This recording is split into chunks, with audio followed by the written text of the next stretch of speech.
So join us. See what shenanigans we get into next. Who knows, maybe somewhere along the way, you'll find your favorite winemaker. Los Olivos, you are my vibe, Los Olivos. After wrapping up with Pete at Stolpman, it was time for another big commute, all the way across the street. In case you missed it, we got the chance to pick Santa Rita Hills Pinot Noir with Brandon and John out at Bentrock Vineyard. We've had a blast hanging out with the guys all week. When we had a conversation about tasting some wine, they had a novel idea. See, while they're out in the vineyards and in the winery every day, they rely on not one, but two wine pros in their tasting room. No backstage pass here, y'all. Their flex, simple Dragonette hospitality. And everyone gets it walking in off the street. Or in our case, from across the street. Love it in here. Hey, welcome, Hey, y'all. guys. How's it How going? are you doing today? Ricky. Hey, guys. Kevin. Scott. Nice to meet Absolute you. pleasure. Yeah, welcome, guys. How are we doing today? Nick, pleasure, Scott. Nice to meet you. Nice to meet you. Kevin, you actually poured for me like years ago. It's been a while. It's been a while, right? Exactly. You didn't call me. You recognize his bald head? I lost your number now. Here for some tastings today? Love Perfect. to run through the lineup. Do it. Got 2 glasses for you guys. We'll start you off with a little bit of Sauvignon Blanc. Beautiful vineyard. It's just a little bit east of where we are. We're on a bluff, overlooks Lake Kachuma. Absolutely stunning out there. Biodynamically farmed, organically farmed. In terms of the Sauvignon Blanc, something that Dragonette's been making since basically day one. We like to throw this in oak, barrel ferment, and it hangs out in oak for about 15, 16 months total. Okay. And it sees a little bit of new French oak. New French. Yeah, But yeah. what's the percentage there? But I would say a good range would be somewhere between 10, 25% new Okay. oak, yeah. And the rest being neutral. Thanks, Dad. Being responsible. Love it. And then we work with 2 different distinct clones there, Clone 1 and the Muscat clone as well. So fermented separately, aged separately, blended back together by the 3 guys, John, Steve, and Brandon. I was going to ask if there's some Muscat clone. I always get a little bit more weightiness, a little bit more fleshy tones. Yeah, good tropicality, good Yeah. texture, richness. Least contact adds that nice little Chardonnay effect to the Sauv Blanc. Yeah, what brings y'all into the neighborhood? Like, what's the story? Just trying to spend some time with my brother. Wine time. Nice. It's the best time. All right. Good chance for us to get away and spend some time together, taste some wine, create experiences. Nice. You know, we've been in town for the whole week, so, you know, really having a great time, just hanging out with different winemakers. Being out there with John and Brandon and on the tractor and harvesting was really kind of a cool experience. Steve for a quick minute when he popped in. Yeah. And then he bounced right back out. I'm surprised you saw Steve, honestly. Yeah. No one even know that guys exist. Right? This guy, yeah. So, oh, that's lovely time of the year to visit, too. Nailed it. Yeah. And it keeps him out of our office here, so. We love harvest. So what are the varietals that Dragonette specializes in, likes to play with, and also that you're featuring here today? Kind of the most notable will be our Pinot Noirs, which will come in a little bit, and then Syrah being the longest one we've been sourcing since 2005. What kind of nonsense is he feeding you? Hey, how we doing? Standing room only in here. Yeah. That's how we do it here. Busy day? Yeah. No, we're dead Sold too. out It's great. cool. Oh. A little slow over at Holus Bolus today? Yeah. I came down here to, slow at Holus Bolus today. I came down here to drink. Thank you. Did you have that glass waiting for me? It's always there for you. Welcome to the party. Guys. Welcome to the What's party. going on? I didn't mean to ignore you. No, Yeah. oh, good. We're happy Unless to you see invite that from people. You invite people to ignore you. He does. People often don't see you. Okay. We'll catch you up, a little Sauvignon Blanc from Grimm's Bluff you. for us. Yeah, I know. I said I'm drinking, but I lied. Can I have a spit cup? Some of us do actually have to work today. Amy, what is your approach or thoughts on how Dragonette does their Sauvignon Blanc?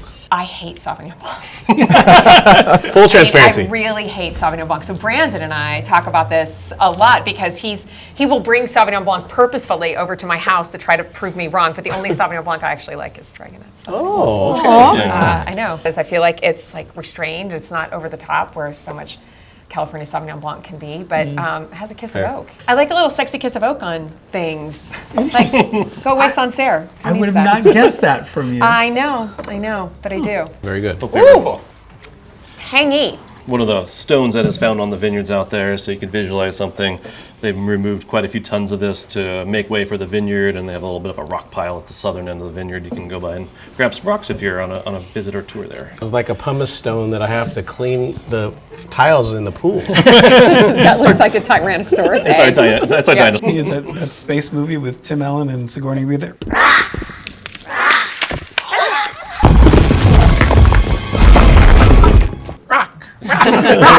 Do you work in the winery at all? I'm there every so often. Yeah. Kind of help out, do some punch downs, pump overs during that time of the year. I'd kind rather of fun. drink it rather than Yeah. make it and Yeah. sell it personally. Yeah. Well, because the making the wine's the easy part. The selling the wine is the hard part. Yeah. As long as it's not Syrah. And that Syrah's the easiest thing to make because we have so much of it here and it's cheap. So if you're starting out making wine, Syrah is Syrah's like the way to do it. to make Industry wine. secret right there. Yeah, but nobody wants to buy it. That's so. the most hilarious thing I've ever heard. Yeah. Next for us, Yes. fun to pour this one. It's one of our first actual release of Bentrock Chardonnay for you guys. It's always in the black label Chardonnays for us.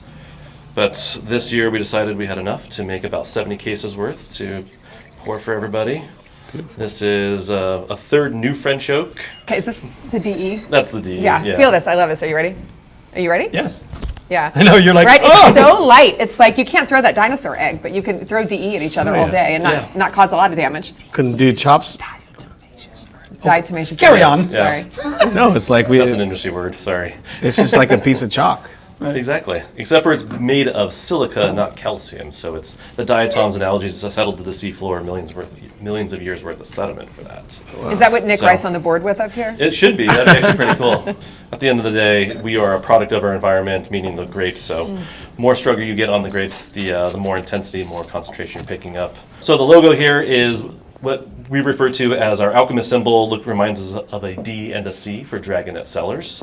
Okay. And then with that, the meaning behind that is the elixir of life or drinkable gold. And I like to say that, especially when you're drinking your Chardonnays in front of us. So Love it. yeah, Love a little bit of that gold kind of color to it. You know the problem with people who Chardonnay haters is that they're dumb, that they're wrong. I'm a Chardonnay hater. So, you're not. And it's wrong of me because every time I get a good one like this, I'm like, you dummy. I mean, I'll just say it for you, you dummy. I get so many people who come into the tasting room, and when I go to pour them Chardonnay, they will just say, I'm skip. Do you guys get I'm going to skip it. We're not that big buttery oaky thing, but again, like a little bit of oak, if it's used judiciously, is lovely. Exactly. But when people say like we make it in a Chablis style, and therefore it doesn't have any oak on it, no one's making wine like that in Chablis. But the best Chablis are not made that way. They're all done in wood. I think this is gorgeous. Fun fact for us, we Really don't do pretty. any stirring the lees, so this is just lees contact. So no fun term batonnage. No batonnage. Yeah. Oh, you speak batonnage? As do I.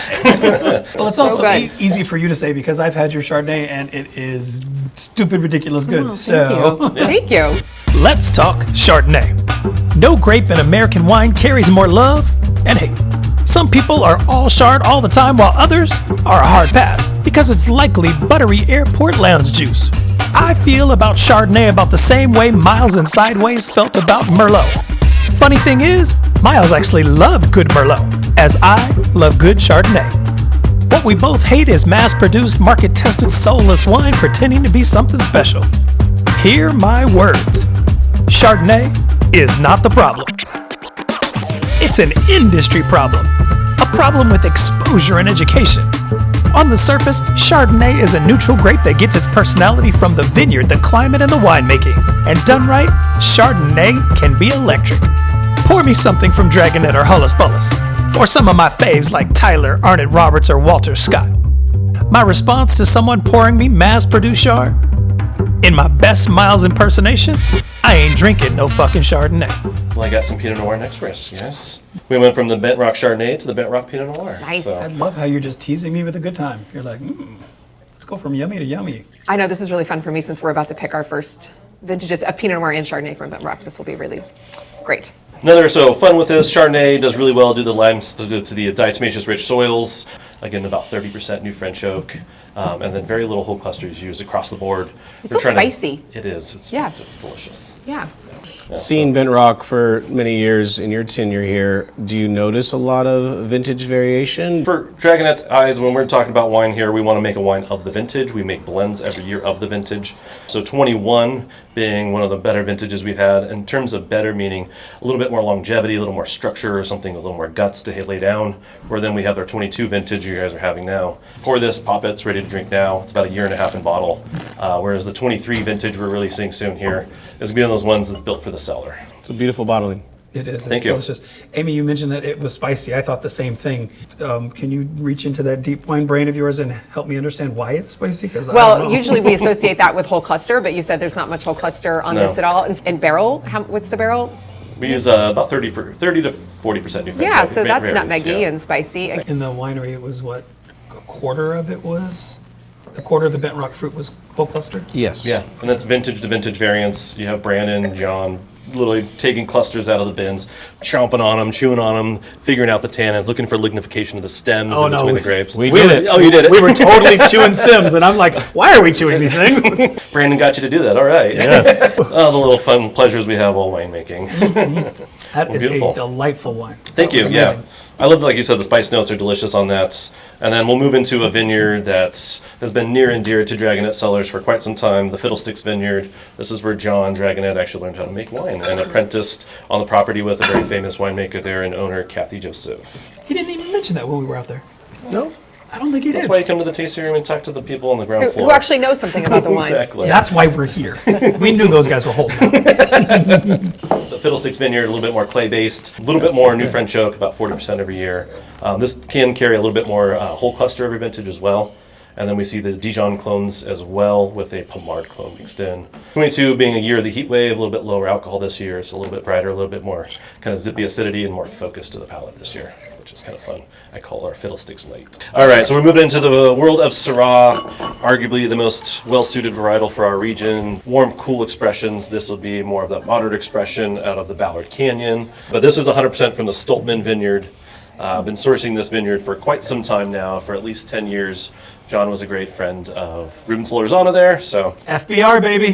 Have you heard that? No, I haven't. I'm Actually, gonna this make is a him new a one. shirt. So we were basically out in the vineyard, and I said, "What is this?" And it doesn't make any sense. And people kept saying, "Oh, it's FBR." What is FBR? And I finally asked somebody, "What is FBR?" They said, "Farmed by Ruben." And I went, "Oh, that's good." Good, I like it. That's This good. is so interesting because it's warm climate Syrah, right? Yeah. Very, very different from what both of our wineries usually do, Exactly, right? yeah. That's really like juicy. Fun aspects on Yeah. the property. We guess a cool growing season, pronounce a little bit brighter, fresher acidity to this one. There's about 30 to 50% new French oak as well, so that helps kind of take the edge and kind of think of it like sandpaper, smoothing the edges of the wine off there.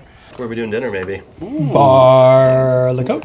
Sounds good to me. BLC, we call it around here. We are definitely hitting BLC really soon, They have happy hour. right? Half off on oysters and bottles of sparkling. Did you read our text? That sounds fantastic. Yeah. BLC and oysters. Yeah. Yeah, I might join you guys. We will be there at 4.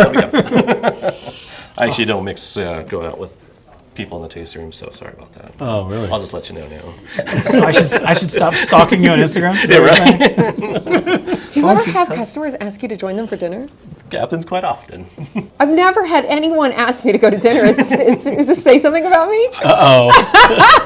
You're little intimidating jealous. looking. I'm very intimidating. You know so much about wine there. No. Do you think about what you're going to say before you say, like, take this, like, sandpaper that takes the edges off? Like, do you just, like, what makes you think of You something do like this that? for 8.5 years, talking to people and having to explain it and kind of not dumb it down, but make it seem very relatable to their lives. New French oak on wines, it's like sandpaper for the tannins. It's there to help polish and kind of smooth the edges off the wine for us. So it's very poetic. A fun analogy to help kind of picture that. So Hey, what's up, dude? You're getting a little busy. You mind helping out with the group? you got slammed. You got slammed there for a minute, huh? Like 4 groups out of nowhere. You know, that's Los Olivos, though. right? Yeah. Thank you both. This has been a delicious Yeah, tasting. of course, Such a our pleasure. pleasure. Yeah, Yeah, see you again, totally. Amy. Thanks for I know, dropping well, by. since you guys usually send all your people Yeah. down, I should go back. Have a good one, guys. Okay. Yeah. Well, we are so happy that you got a chance to drop by. I know, thanks. I love the taste. I haven't tasted the 22s yet, so this was like a real treat for me. This was nice.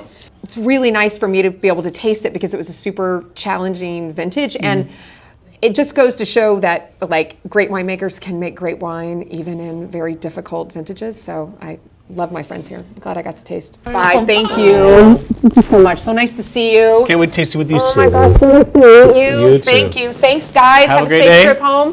Thanks. Bye. Well, Her wines are so good. I can't wait to taste them. I know, right? This has been a great tasting, though. I know, right? Love the wines.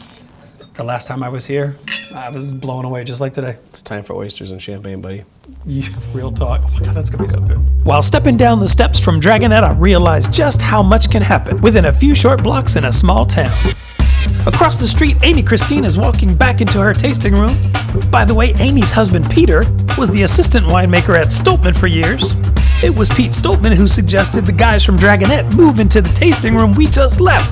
And let's not forget Jessica Gasca from Storia Soil. She started at Dragonette. This is not the everything is down the street type proximity. This is proximity of lives, of journeys, of stories.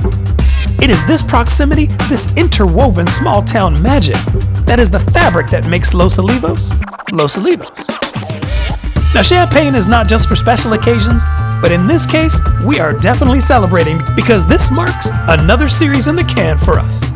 And nothing says let's exhale from drinking wine all week like heading to Côte to order more wine. I mean oysters. I definitely meant oysters. And this exhale, by the way, won't last long because next up, our adventures take us back up to NorCal. Let's see what kind of trouble we can get into in Napa Valley.